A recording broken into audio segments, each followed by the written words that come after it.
দেখেন বন্ধুরা, আজকে বানালাম পাকা আম দিয়ে দারুণ স্বাদের পাকানের রেসিপি বানালাম। আমের পাকান পুরো রেসিপি দেখতে চাইলে চলুন মেন কোর্সে যাওয়া যাক। আমি কীভাবে বানালাম পুরো রেসিপিটা দেখবেন, দেখার জন্য মেন কোর্সে যাওয়া যাক। আসসালামাইকুম বন্ধুরা, কেমন আছেন? আশা করি ভালো আছেন। পিঙ্কি কিচেনে সবাইকে স্বাগত। আজকে বানাবো আম নিয়েছি, দেখুন পাকা আম। পাকা আম দিয়ে আজকে পাকান বানাবো। দেখতে থাকুন আমি কিভাবে বানাই, স্কিপ না করে পুরো ভিডিও দেখবেন, দেখার জন্য অনুরোধ রইল। আমি নিয়েছি এখানে ময়দা, চিনি, সুজি, এগুলো সব ম্যারিনেট করে নেবো, দিয়ে আমি পাকান বানাবো। আমটা চাইলে মিক্সিতে আপনারা মিক্স করতে পারেন। আমি একটা গ্রেটার নিয়েছি, গ্রেটারের সাইডে গ্রেট করে নেবো। আমটা তার আগে ছিনে নেবো।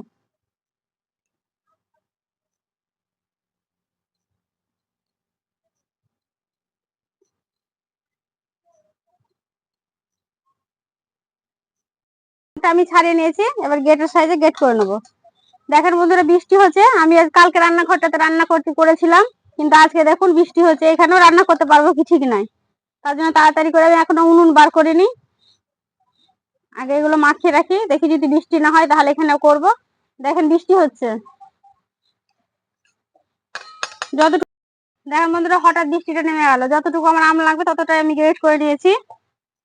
এর মধ্যে দেবো সুজি। বৃষ্টি পড়ছে, কিন্তু বৃষ্টি হালকা হালকা বৃষ্টি পড়ছে। দেবো ময়দা, দেবো চিনি। আপনাদের চিনিটা মিষ্টি অনুযায়ী দেবেন, যতটা মিষ্টি খাবেন সেই অনুযায়ী চিনিটা দেবেন। সুজিটা আমার পড়ে গেছে, দিয়ে দেবো। 1 চিমটি পরিমাণে দিলাম বেকিং পাউডার। মিষ্টিটা ব্যালেন্স রাখার জন্য দিলাম অল্প পরিমাণে নুন। এবার সমস্তগুলো মাখিয়ে নেবো।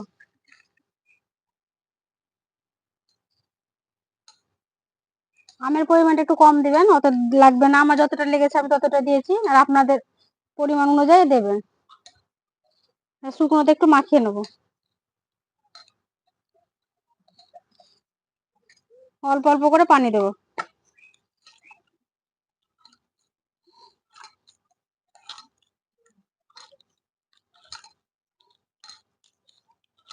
অল্প অল্প করে পানি দিয়ে আমি মাখিয়ে নেবো। আমি মাখালাম, ভালো করে এটা মাখিয়ে নিয়েছি। এরকম সাইজ একটা ঘনত্ব ব্যাটার তৈরি করেছি। এটা কিন্তু আমি এখন 10 মিনিট ঢাকা দিয়ে রাখবো, যেহেতু সুজি আছে তো সুজিগুলো ফুলবে, তার জন্য আমি 10 মিনিট ঢাকা দিয়ে রাখবো। আপনাদের হাতে সময় থাকলে বেশিও রাখতে পারেন। তারপরে যদি আবার লাগে ঘনত্বটা, তো আমি পানিটা দেবো। 10 মিনিট ঢাকা দিয়ে রেখে দিলাম। এবার আমি সবকিছু উনুন ফুনুন নিয়ে আসি। বন্ধুরা, আবার বৃষ্টি শুরু হয়ে গেছে, দেখুন বৃষ্টি পড়ছে। ওইখান থেকে আমি উঠিয়ে নিয়ে চলে এসেছি, রান্না করছিলাম, এতে উঠিয়ে নিয়ে এসে আমি ঘরের বারান্দার মধ্যে আবার চোলা উনুনটাতে আমি রান্নাটা বসাবো। ওই জন্য উনুনটা রেডি করে নিয়েছি, বসে উনুনটা জেলে নেবো। আর ওটা 10 মিনিট হয়ে গেছে, দেখুন।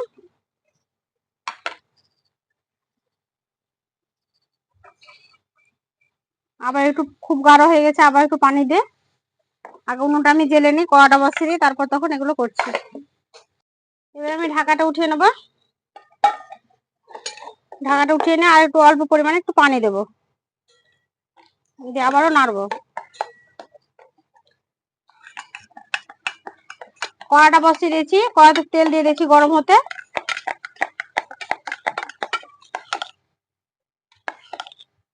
এভাবে অনবরত একটু নেড়ে দেবো। কেন সুজি ছিল তো, তার জন্য বসে গেছিল। সুজিটা ফুলেছে আর ওটা বসে গেছিল। অল্প পরিমাণে পানিটা দিয়ে দিলাম। তেলটা গরম হতে হতে আমি নেড়ে দেবো।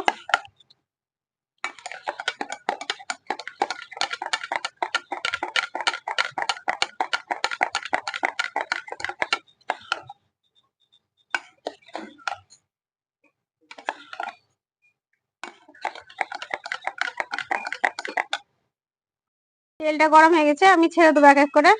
একে 1 চামচ নিলাম,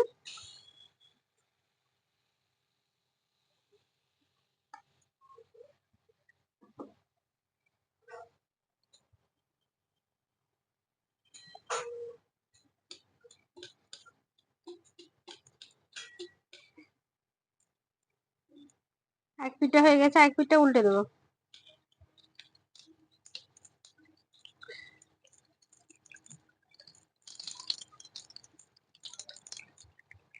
আপনারা চাইলে এর মধ্যে চালের গুঁড়িও দিতে পারেন, আমি চালের গুঁড়িটা দিলাম না।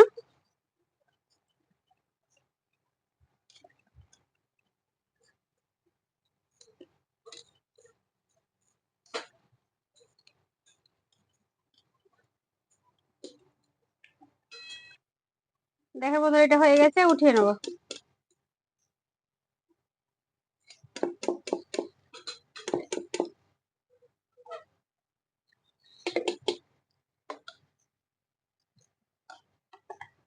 আবার একটা দিয়ে দেবো।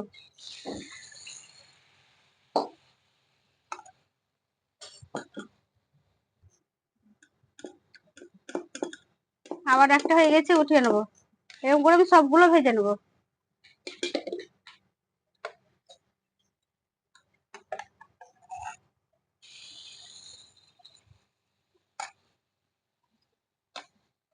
এইভাবে সবগুলো ভেজে নেবো। দেখেন বন্ধুরা, কত সুন্দর হচ্ছে এগুলো আমার। অনেকগুলো আমি ভেজে নিয়েছি, বাকিগুলো ভেজে নেবো। দেখেন কত সুন্দর হচ্ছে, দেখেন পাকানটা কত সুন্দর হচ্ছে। এইভাবে পাকা আমের একবার পাকন করে খেয়ে দেখবেন, দারুণ স্বাদের হয়। কেউ যদি ইউটিউব থেকে দেখে থাকেন অবশ্যই সাবস্ক্রাইব করবে, যদি ফেসবুক থেকে দেখে তাহলে পেজটাকে ফলো করে একটা লাইক দিয়ে সাথে থাকবেন। অবশ্যই বেশি বেশি করে শেয়ার করবে বন্ধুরা। দেখেন একটু আমার গল্প করতে করতে আপনাদের সাথে এটাও ভাজা হয়ে গেছে, উঠিয়ে নেবো। সবগুলো ভেজে আমি দেখাচ্ছি বন্ধুরা। সবগুলো আমার ভাজা হয়ে গেছে।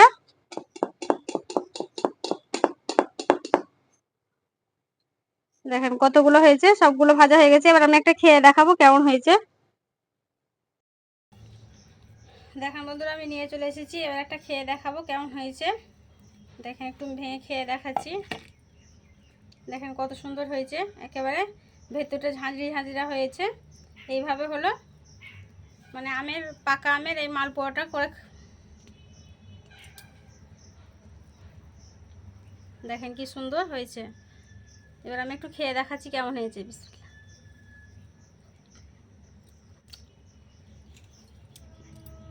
দারুণ স্বাদের হয়েছে। এভাবে একবার হলো বাড়িতে বানিয়ে খেয়ে দেখবেন। পাকা আম তো শেষ হয়ে আসছে, এই আমের রেসিপিটা একবার হলো বাড়িতে বানিয়ে খেয়ে দেখবেন, দারুণ স্বাদের হয়।